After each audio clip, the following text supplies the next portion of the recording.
ಪ್ರಿಯ ವೀಕ್ಷಕರೇ ನಮಸ್ಕಾರ.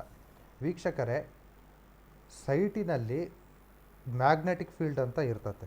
ಮತ್ತು ನಮ್ಮ ದೇಹದಲ್ಲಿ ಯಾವ ರೀತಿ ಪಂಚಭೂತಗಳು ಇರ್ತತೋ ಅದೇ ರೀತಿ ಸೈಟಿನಲ್ಲಿ ಮತ್ತು ಗೃಹದಲ್ಲಿ ಪಂಚಭೂತಗಳು ಇರ್ತತೆ ವೀಕ್ಷಕರೇ.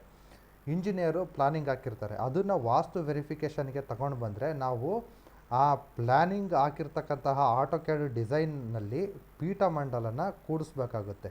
ಆ ಪೀಠಮಂಡಲನ ಕೂಡಿಸಿ ಪಂಚಭೂತಗಳು ಸರಿಯಾದ ರೀತಿಯಲ್ಲಿ ಕುಳಿತುಕೊಂಡಿದ್ದಾವೆ ಇಲ್ಲೋ ಅಂತ ನಾವು ವೆರಿಫೈ ಮಾಡಬೇಕಾಗುತ್ತೆ.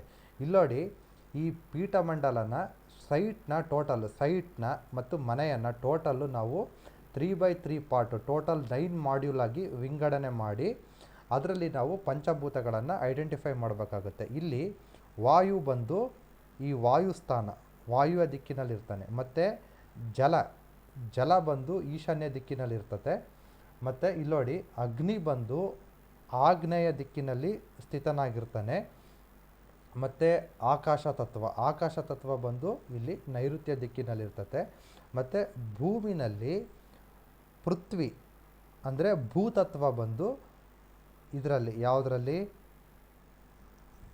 ಬ್ರಹ್ಮಸ್ಥಾನದಲ್ಲಿ ಇರ್ತತೆ ವೀಕ್ಷಕರೇ.